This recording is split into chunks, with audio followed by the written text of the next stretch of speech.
আমার আগুন জ্বলে, কান গেল তোর গানের তালে, নামাজ গেল তোর রসা কলে, আল্লাহর কোরআন কি যে বলে, একবার তুলে নে না কোলে, চিল্লে বলুন ঠিক কিনে। মা পুণ্যের নামাজ নষ্ট করার মূল নায়ক হলো ওই বাড়ির বুড়ো। কারণ ওই বুড়ো ছেলের হাতে স্ক্রিন টাচ মোবাইল দিছে, ও টাচ মোবাইল নিয়ে কি করে? এই যে বারাবিল গ্রামে যদি 50টা যুবক যুবতী থাকে, ওর হাতে যদি টাচ মোবাইল থাকে, রাত 12টার পরে আপনি ফেসবুকের মধ্যে ঢোকেন, মেসেঞ্জারের মধ্যে ঢুকে দেখেন, যদি 50টা যুবক যুবতী থাকে, তার 40টাই রাত 12টার পরে লাইনে আছে। কতবার ও রাত 12টার পরে কি করতেছে? তাহাজ্জুদ নামাজ পড়তেছে। বাবা ওই ছেলের হাতে মোবাইলের হাতে টাচ মোবাইল দিয়ে মসজিদে ব্যাপার দিচ্ছে,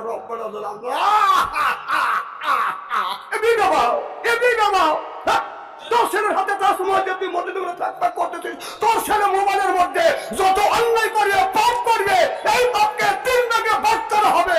এক ভাগ পাবে বাবা, এক ভাগ পাবে মা, আর এক ভাগ পাবে ওই ছেলে। বিশ্ব যদি না হয় মরিয়ে দেখে। টাচ মোবাইল দিয়ে ফ্যাক ফ্যাক করে ব্যবহার দিয়েছে নেকির জন্য, ভেসতে যাওয়ার জন্য মরিয়েলে। যদি তোর বাথাম যদি না সেরাচ্ছে থাক, এবি ব্যবহার। হ্যাঁ, বাবা যদি মরিয়ে যায় মোবাইল দিয়ে, ওই ছেলে মোবাইলের মধ্যে যত আকাম কুকাম হবে, ওই ছেলে এক ভাগ পাবে। আর মা বাবা যদি মারা যায়, ভ্যাকসিনেট হয়ে ওই বাবা আর মার কবরের মধ্যে যাবে। বিশ্বাস যদি না হয় মরিয়ে দেখেন। এই যে আপনার বাড়িতে কুকুর আছে, এই কুকুরটাকে আমরা কি খাওয়াই? এই কুকুরটাকে এঁটে ভাত খাওয়াই, হাড্ডি আর কাটা জুতো খাওয়াই। হাড্ডি কাটা জুতো খাইয়া কুকুর বলে, মালিক রে, সারা রাত তুমি আরামে ঘুমাবে, আমি তোমার বাড়ি পাহারা দেবো, যেন তোমার বাড়িতে একটা চোর জানি না ঢোকে, ক্ষতি যেন না হয়।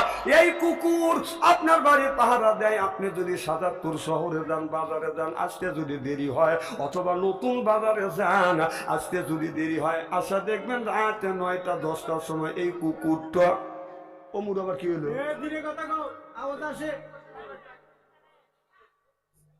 মুসিবতে পড়ে গেল। মারহাবা কর, আল্লাহু আকবার। এই কুকুর আপনি যখন নতুন বাজার থেকে বাড়ি আসেন, বাসায় আছেন, আপনার বাড়ির আপনার ছেলেও ঘুমায়, আপনার বিবিও ঘুমায়, কথা বুঝতেছেন না? কুকুর কিন্তু ঘুমায় না। আপনার দরজার কাছে যখন বসে থাকে, আপনি মালিক যখন বাসায় আসেন, কুকুর দৌড়ে যায় আপনার পাশে দাঁড়াইয়া, আপনার গায়ের সাথে ঘেঁষা দেয়, নেজ লড়ায় আর কয়, ওয়েলকাম, স্বাগতম, থ্যাংক ইউ। কথা কন, কারণ মালিক আছে, ওয়েলকাম জানাচ্ছে, নেজ লড়াইয়া বলে ওয়েলকাম, ওয়েলকাম, স্বাগতম, থ্যাংক ইউ। কথা কন। আবার যদি সাজাদপুর শহরে যান, আজকে যদি রাত 12টা হয়, বাড়ি সব মানুষ ঘুমায়, কুকুর কিন্তু ঘুমায় না। আপনার অন্ধকার রাত, এদিকে ঘন কুয়াশা, তারপরে বাদান আপনার শীতের দিন, মাফলার দিয়ে চাদর দিয়ে মুখটা ঢেকে আসছেন। আপনি বাড়ির মধ্যে যখন প্রবেশ করতেছেন, কুত্তা দিশে পাচ্ছে না এটা মালিক না চোর, চোখেও দেখা যায় না, অন্ধকার রাত, এদিকে ঘন কুয়াশা, চাদর দিয়ে মাফলার দিয়ে মাস্ক দিয়ে বাদান মুখটা ঢাকা। কুকুর তখন চিন্তা করে এটা মালিক না চোর। কুকুর নিরিখ করিয়া যখন টেন না পায়, তখন একটা ধমক দেয়, তার মালিক কুকুর কয়, ইন্নে লিল্লাহ, এনা আমার মালিক। কুকুর চিন্তা করতেছে যে মালিক খাওয়ায়। বকের মানে কি? বকের মানে চেনে নাই, বলতেছে ভোগ তুই কে? এর মানে হলো তুমি কে? আমার মালিক নাই, বিনা অনুমতিতে ঢুকছা, তুমি কে? তখন মালিক যখন বলে, রাখ, যে আমার বাড়ি খাস, আমারই বাড়ি থাকিস, আমার কই ভোগ।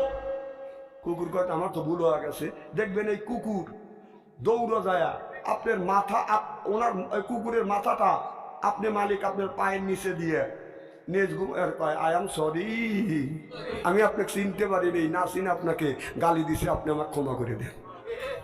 তাহলে একটা কুকুর মালিককে বকা গালি দিয়ে আপনার ভুল স্বীকার করে মালিকের পায়ের কাছে যায়, মাথা নিচু করে দিয়ে আই এম সরি বলে বাদান ঘোষণা দেয়, মালিক তুমি আমারে মাফ করিয়ে দে। আর আমরা আল্লাহ সৃষ্টির শ্রেষ্ঠ জীব হইয়া আল্লাহর ইবাদত করি না, অন্যায় করি, লয়তানি শয়তানি চুরি ডাকাতি বদমাইশি করবার পরেও এরপরে আল্লাহর কাছে ক্ষমা চাই না, আল্লাহর কাছে মাফ চাই না। আল্লাহ বলে যে এই মানুষটা বেশি বেশি আমার কাছে ক্ষমা চায়, তওবা করে, আল্লাহ বলে ইন্নাল্লাহা ইয়াগফিরুয যুনুবা জামিআ ইন্নাহু হুয়াল গফুরুর রাহিম। আল্লাহ বলে বান্দারে আমার রহমত থেকে নড়ে সইস না, বেশি বেশি করে তওবা কর, আমি আল্লাহ ক্ষমা করে দেব, মাফ করে দেব, আমার কাছে তওবা কর, আমি আল্লাহ তোমাদেরকে মাফ করে দেব। তাহলে একটা কুকুর অন্যায় করবার পরে মালিকের কাছে ক্ষমা চায়, আমরা এত পাপ করবার পরে আল্লাহর কাছে কেন ক্ষমা চাই না? আল্লাহ বলে ও দুনিয়ার মানুষেরা, আমি তোমাদের জন্য সুন্দর সুন্দর খাবার বানাইছি, সুন্দর সুন্দর আমি আল্লাহ তোমাদেরকে জমিন বানিয়ে দিয়েছি। আল্লাহ বলে বান্দা তোমরা আমার দোস্ত, এই জন্য খাও কত রকমের গোস্ত, অনেক রকমের মাছ, এরপরে অনেক রকমের ফল। তারপরে কোরআন শরীফ পড়ি, সূরার শেষে পড়ে দেখি সূরা নাস। খাবার যখন বেশি হয়ে যায় দুই হাত দিয়ে মানা করি, আর দিয়েন না, বাস বাস বাস। আল্লাহ কয় ও দুনিয়ার মানুষেরা, আমি আল্লাহ তোমাদের দুনিয়ার বুকে পাঠাইছি, আমি আল্লাহ আমার ইবাদত করবার জন্য, আমার দাসত্ব করবার জন্য, আমার বন্দেগী করবার জন্য। এই জন্য আল্লাহ কোরআনের মধ্যে বারবার বলেছে আকিমুস সালাহ, নামাজ কায়েম করো, ওয়াতু যাকাত আদায় করো, কুতিবা আলাইকুমুস সিয়াম, রমজান মাস আসলে রোজা রাখো। এ কথা কার? আল্লাহ নামাজের কথা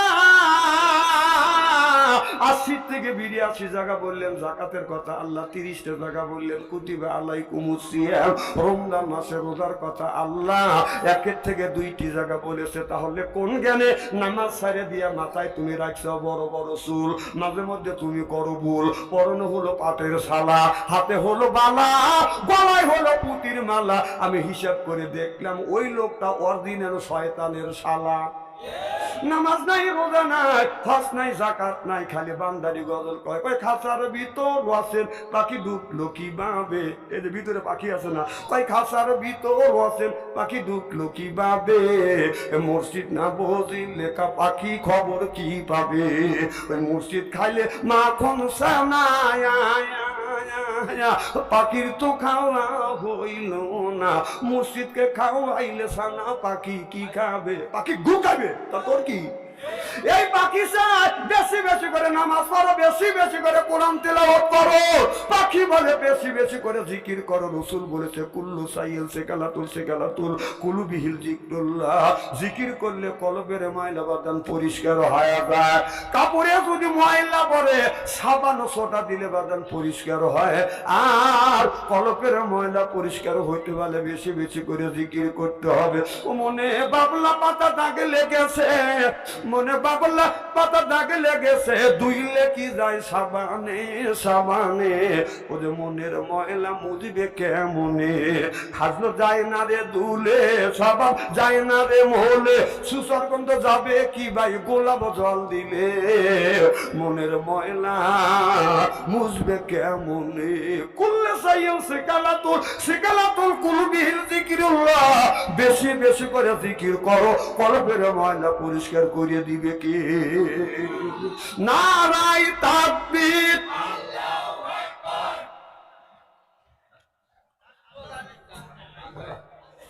চা ঠান্ডা করে খাওয়া লাগে। আমার শরীরের অবস্থা দেখছেন তো, একজন আমার কা হুজুর আপনার শরীরের অবস্থা ভালো না, আপনি ডাক্তারের কাছে যান।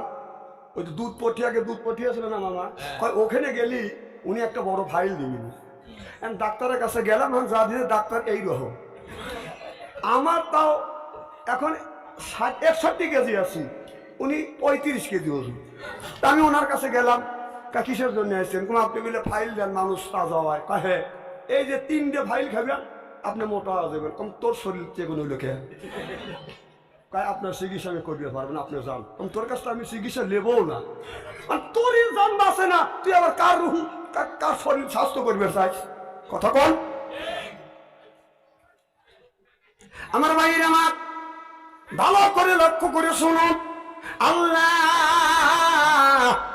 কোরআন কারীমের মধ্যে বলেছে ইন্নাল্লাযিনা আমানু, ইন্না মানে নিশ্চয়ই আল্লাযিনা যারা ঈমান আনবে ওই আল্লাহর উপরে, ওয়া আমিলুস সালিহাত আর যারা নেক কাজ করবে, এক নাম্বার ঈমান আর দুই নাম্বার নেক কাজ করবে, আল্লাহ বলে কান্নাতুল্লাহুম, আল্লাহ বলে ও দুনিয়ার মানুষেরা,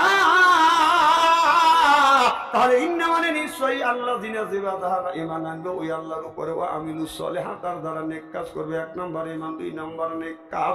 নেক কাজের মধ্যে নামাজ আছে, রোজা আছে, হজ আছে, যাকাত আছে, কুরবানি আছে, ভালো ভালো কাজ বাদাম নেক কাজের মধ্যে ঢুকে গেছে। কারণ মসজিদে যখন আযান দেয় হাইয়া আলাস সালাহ হাইয়া আলাল ফালাহ, অর্থাৎ নামাজের দিকে আসো, কল্যাণের দিকে আসো। আমরা পুরুষ মানুষ মসজিদে যা জামাতে নামাজ আদায় করি, নামাজের সময় নামাজ যখন শুরু হয়ে যায়, নামাজের মধ্যে যদি কারো মোবাইলের রিংটং যদি বাজে ওঠে, নামাজ সালাম ফিরেই সুমার পায় না, এ মোবাইল বাজলো কার? কথা কন কি যে তাকে এমন অপমান করা করে। কিন্তু বাড়ির মধ্যে মা বোনদের নামাজ নষ্ট করবার জন্য পুরোপুরি ভাবে ওই লোকটাই দায়িত্ব, ওই লোকটা ষড়যন্ত্র করিয়া নামাজ নষ্ট করবার জন্য ছেলের হাতে টাচ মোবাইল তুলে দিয়েছে। মহিলারা যখন নামাজ পড়ে আল্লাহু আকবার আলহামদুলিল্লাহি রাব্বিল আলামিন, আল্লাহ একমাত্র কেবলমাত্র তোমার প্রশংসা করি, মালিক আর রহমান রহিম। আল্লাহ তুমি তোমার বান্দার উপরে তুমি রহমত আর বরকত বর্ষিত করো, মালিক ইয়াউমিদ্দিন। আল্লাহ আখিরাতের আদালতে তুমি এই মানুষের ভালো মন্দ বিচার করিবে। ইতিমধ্যে ঘরের মধ্যে থেকে ছেলে টাচ মোবাইলের মধ্যে থেকে আর বেটার বর আপনার টিভির মধ্যে থেকে গানের আওয়াজ বাজান বেশি আছে, রূপে আমার আগুন জ্বলে, কান গেল তোর গানের তালে, নামাজ গেল তোর রসা কলে, আল্লাহর কোরআন কি যে বলে, একবার তুলে নে না কোলে, সিল্লে বলুন ঠিক কিনে। মা পুণ্যের নামাজ নষ্ট করার মূল নায়ক হলো ওই বাড়ির বুড়া। কারণ ওই বুড়া ছেলের হাতে স্ক্রিন টাচ মোবাইল দিছে, ও টাচ মোবাইল নিয়ে কি করে? এই যে বারাবিল গ্রামে যদি 50টা যুবক যুবতী থাকে, ওর হাতে যদি টাচ মোবাইল থাকে, রাত 12টার পরে আপনি ফেসবুকের মধ্যে ঢোকেন, মেসেঞ্জারের মধ্যে ঢুকে দেখেন, যদি 50টা যুবক যুবতী থাকে, তার 40টাই রাত 12টার পরে লাইনে আছে। অথবা ও রাত 12টার পরে কি করতেছে? তাহাজ্জুদ নামাজ পড়তেছে। বাবা ওই ছেলের হাতে মোবাইলের হাতে টাচ মোবাইল দিয়ে মসজিদে ব্যাপার দিচ্ছে,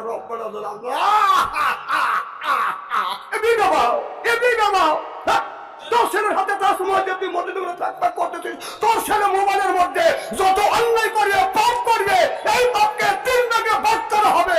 এক ভাগ পাবে বাবা, এক ভাগ পাবে মা, আর এক ভাগ পাবে ওই ছেলে। বিশ্ব যদি না হয় মরিয়ে দেখে। টাচ মোবাইল দিয়ে ফ্যাক ফ্যাক করে ব্যবহার দিয়েছ, নেকির জন্য ভেস্তে যাওয়ার জন্য মরিয়েলে। যদি তোর বাথাম যদি না সেরাচ্ছে থাক, এবি ব্যবহার। হ্যাঁ, বাবা যদি মরিয়ে যায় মোবাইল দিয়ে, ওই ছেলে মোবাইলের মধ্যে যত আকাম কুকাম হবে, ওই ছেলে এক ভাগ পাবে। আর মা বাবা যদি মারা যায়, ভ্যাকসিনেট হয়ে ওই বাবা আর মার কবরের মধ্যে যাবে। বিশ্বাস যদি না হয় মরিয়ে দেখেন, মরিয়ে দেখেন।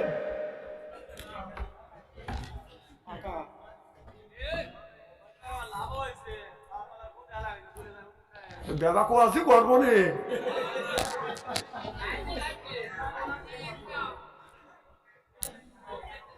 কোন জায়গা লাগাবো, কার গার ভাত ধরবো। নারে তাকবীর, নারাই তাকবীর। খুবই খারাপ লাগতেছে। এইভাবে যদি ঘন্টাখানে আলোচনা করি, শোনার জন্য রাজি আছেন তো? আচ্ছা, হাত তুলে দেখান তো, দেখে রাগ করবেন কারা কারা। না না, আপনাদের মন মানসিকতা খুব ভালো আছে। আমি অন্তর থেকে দোয়া করি আল্লাহ যেন জান্নাতে যাও নেক আমল শিখে দেয়। জোরে কোন আমিন। আমার ভাইরা আমার, মুসলমান ভাইরা, আল্লাহর হাবিবের প্রিয়ম্বতেরা ভালো করে লক্ষ্য করে শুনুন, ইতিহাসের দিকে তাকান। এতক্ষণ আমি বাদান আপনার কোরআন থেকে আমি অর্থ কয়া বাদান, আমি কোরআনের আয়াত বলে অর্থ বলে বলে আপনাদের শুনলাম। এখন একটু ইতিহাসের দিকে বাদান তাকান। আমি কোরআন হাদিস দিয়ে বাস্তবমুখী বাদান কথা বলে। আল্লাহর ওলি শেখ ফরিদের মা বাবা মারা গেছে ছোট্টবেলায়। মা ওই সন্তানটাকে আমাদের ট্রেনিং দিবে কিভাবে? কারণ বাবা যদি বেঁচে থাকে, বাবার উচিত হলো এই ছেলেকে নিয়ে মসজিদে যায় নামাজ পড়ানো উচিত। কথা বুঝতেছেন না? আলী রাদিয়াল্লাহু তাআলা আনহু তার দুইটা ছেলে ছিলেন, একটা ছিলেন হাসান, একটা ছিলেন বাদান হোসাইন। হযরত আলী যখন বাদান নামাজে দাঁড়াইতেন, এক ছেলেকে ডাইন পাশে আর এক ছেলেকে বাদান বাম পাশে বাদান দাঁড় করা দিতেন।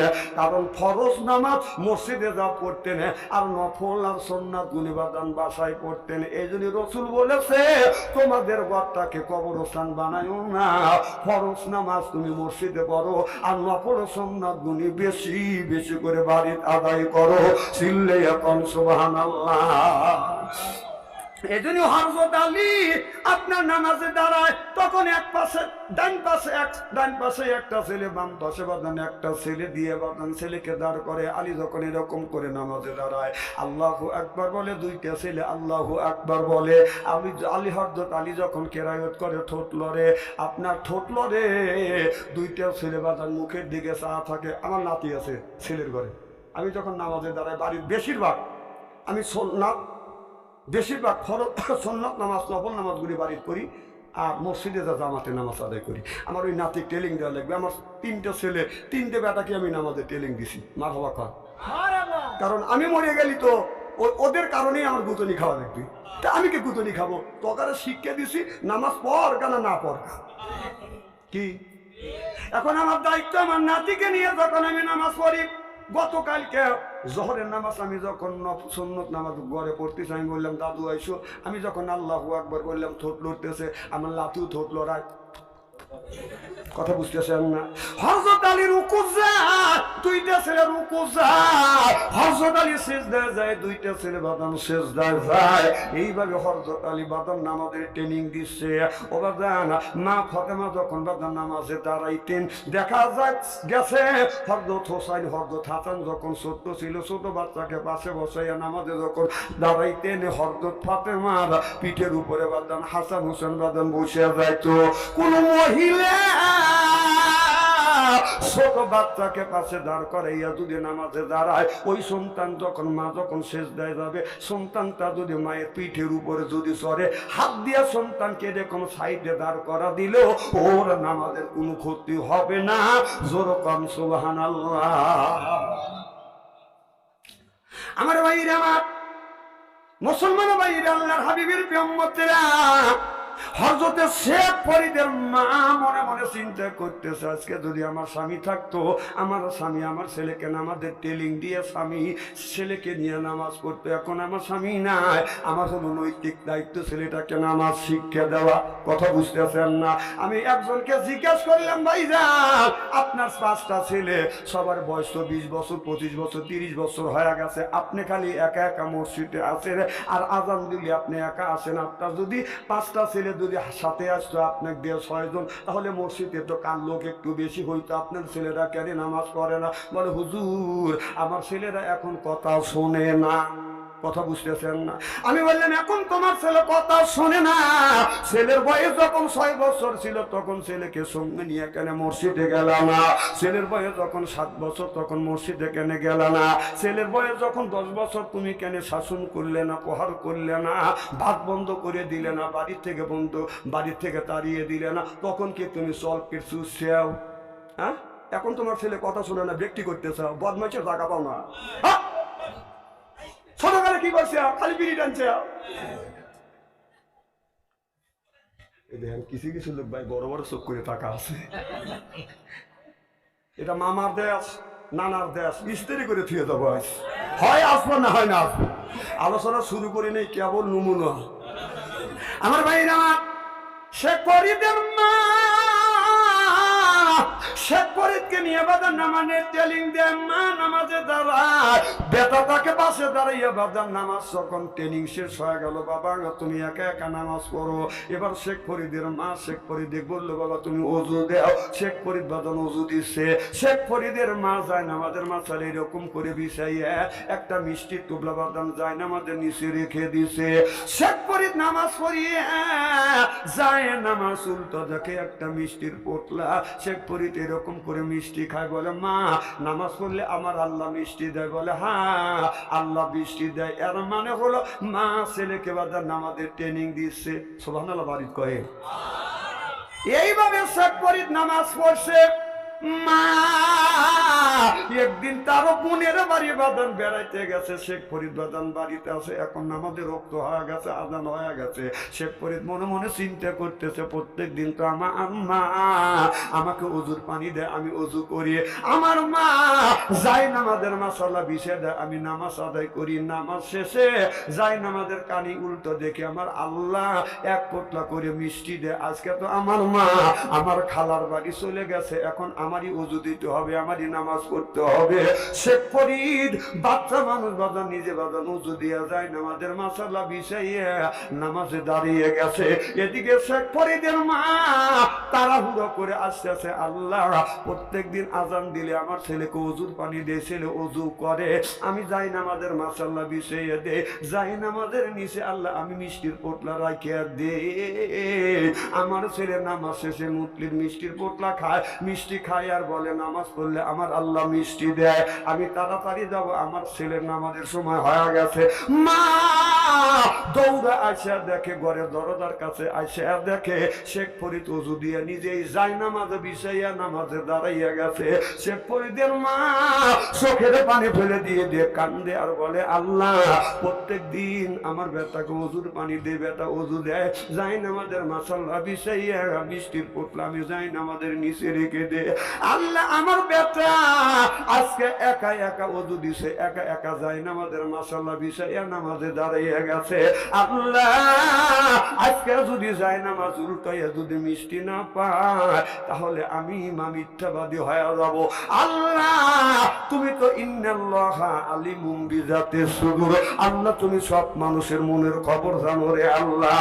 আল্লাহ আজকের যদি বেটা নামাজ শেষে মিষ্টির পোটলা যদি না পায়, আমি মা মিথ্যাবাদী হয়ে যাব। আল্লাহ দেখে বলে, আল্লাহ ইলহাম মারফতে জানিয়ে দিছে, আল ইলহাম লাইসা বিহুজ্জা, আল্লাহ যখন ইচ্ছে হয় ওলি বান্দার সাথে কথা কয়, আর ওলি বান্দার যখন ইচ্ছে হয় আমার মাওলার সাথে কথা কয়। জোর কোন সুবহানাল্লাহ।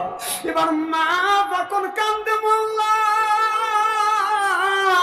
আমি আমার জন্য না তোমার আকিমুস সালাত এই নামাজ কায়েমের জন্য, নামাজ শিক্ষা দেওয়ার জন্য প্রত্যেক দিন যাই নামাজের নিচে মিষ্টি দিয়ে। আল্লাহ তুমি আমাকে ছেলের কাছে মিথ্যাবাদী বানায়ো না।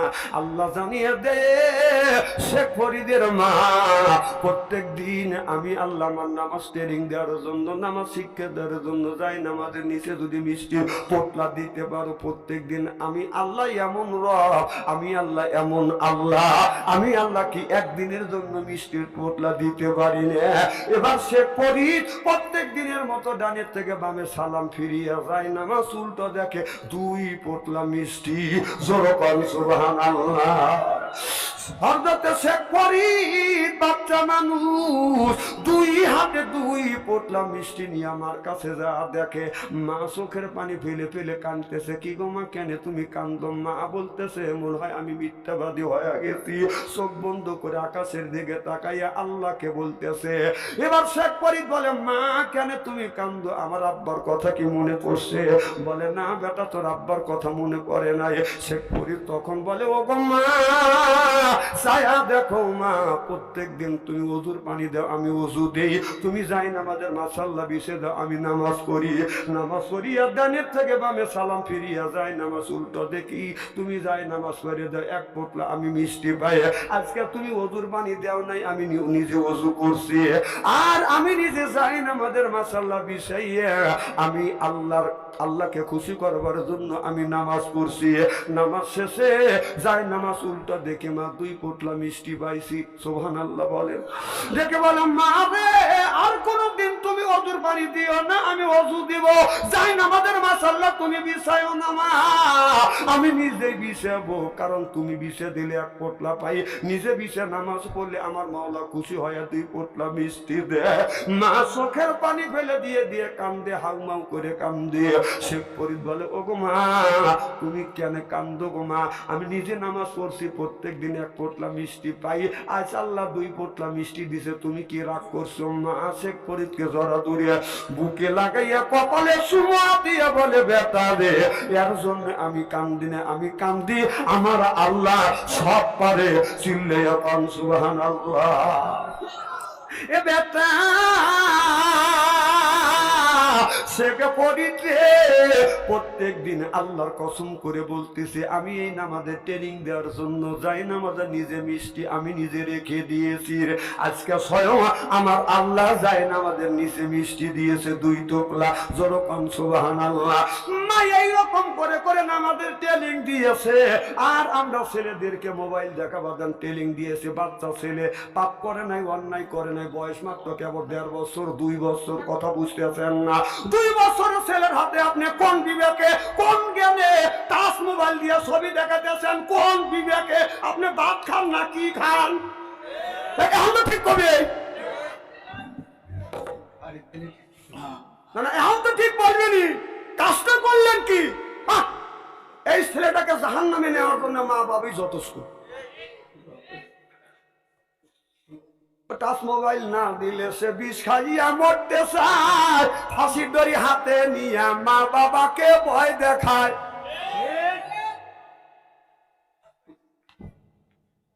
সাল পাল যদি টাচ মোবাইল না দেখা ভাত খাবো না, না খালি আমার ছেলেদেরকে মোবাইল হাতে দিছে ওই সময় যখন মেট্রিক পাস করছে, দাখিল পাস করছে, তা বাদে ওকে আমি মোবাইল দিচ্ছি, কারণ ওর জ্ঞান অর্জন হয়ে গেছে। এখন তুই মোবাইল নিয়ে যা খুশি তাই কর, যতগুলি পাপ করবি তুই বুঝবি। কতক্ষণ? আর তুমি মা তুমি বাবা আনন্দের সাথে খুশি মনে ছেলের হাতে টাচ মোবাইল দিয়ে, এমন মা এমন বাবা ছেলেকে, তুমি যদি ছেলে মেয়েকে যদি ভালোই বাসো, তাহলে কোন জ্ঞানে কোন বিবেকে এই ছোট ছেলে ছোট মেয়েকে জাহান্নামে দেওয়ার জন্য তুমি উঠে পড়ে লাগছো? তুমি মা না, তুমি বাবা না, তুমি বাবা নামের শত্রু। এখন তো ঠিক করবে নি না, না এত ভালোবাসো তাহলে জাহান্নামে দেওয়ার জন্য এত উঠে পড়ে লাগছো কেন? এর হাতে কেন তুমি টাচ মোবাইল দিলে? এখন তো বুঝতেছে না, যখন ছুটবে তখন আল্লাহ কি করছে আবার পাঠাও, কয় এখনই খায়ালে। এক কবরস্থানে ওয়াজে গেছি, আমার আগে এক বক্তা ওয়াজ করছে, খুব সুন্দর ওয়াজ করছে, আমি শুনছি। একজন উঠে বলতে হ্যাঁ হুজুর কবরস্থানে সবা এনে বাপ মা মারা গেছে, দাদা দিয়ে মারা গেছে, তারা কবরের মধ্যে কি করতেছে, হে ওয়াজ করো বাদ দিয়ে তুমি আপনি নামাজ দিয়ে পাগল হয়ে গেছেন। আমি যে স্টেজে গেলাম তো আমার বলতে হুজুর ওই বক্তা কবরস্থানের ওয়াজ করে নাই, কবরের মধ্যে দাদা দাদি কি করতেছে সেই ওয়াজ করে নাই, এই ওয়াজটা আপনি করেন। কম তোর দাদা দাদি কি করতেছে, তোর দাদা দাদি কবরের মধ্যে খালি গুঁতো খাচ্ছে, আর দুনিয়ার থেকে ভালো কাজ করে কবরের মধ্যে সুখী থাকবে। কবরের মধ্যে কি কাজ আছে? কি কাজ আছে? যদি নেকি কাজ করে থাকে, ভালো কাজ করলে সওয়াব পাবে, খারাপ কাজ করলে খালি গুঁতো নিয়ে খেতে তুই দিয়ে যা। কথা বল না কে? ও মূল্য কেন সস্তা বা নরম বা গরম দেখাও না? তোর বাপ জীবন ভর আকাম কুকুম করে গেছে, তোর দাদা আকাম কুকুম করে গেছে, আচ্ছাই ইসাই তোর আকাম কুকুম আমরা শেখাবো নাকি? তুই না থাকা যা। কথা বল। যে স্ত্রী করলে আস্তে আস্তে চলে যাচ্ছে, কম দাসকে বল স্ত্রী দেখলি কি ফাইন করে মালিশ করে দিয়ে আয়। খুব খারাপ লাগতেছে নাকি? আমার মামা তো খালি পেলেন ওয়াজ করে গেছে, আমি কোরআন হাদিস বর্তমান বিজ্ঞান দিয়ে বর্তমান বলিয়ে একবার একেবারে ফিনিশিং করে দিয়ে যাবো। তবে আমি জানি এই দিয়ে আমার জীবনের শেষ ওয়াজ এই জায়গা। আচ্ছা দেখো না আমি দেখে কিছু করবে পারি নাকি? প্রত্যেক বছর যে কালেকশন হয়েছে আজকে আমি আইছি, যদি একটা লোক আখিরে মোনাজাত করে যদি না করে যদি চলে যান, আল্লাহর আদালত আমি মামলা দায়ের করবো। চলে যাবেন তো আমার টান দিয়ে ধরে বল যাস করে। খুব কি খারাপ লাগতেছে?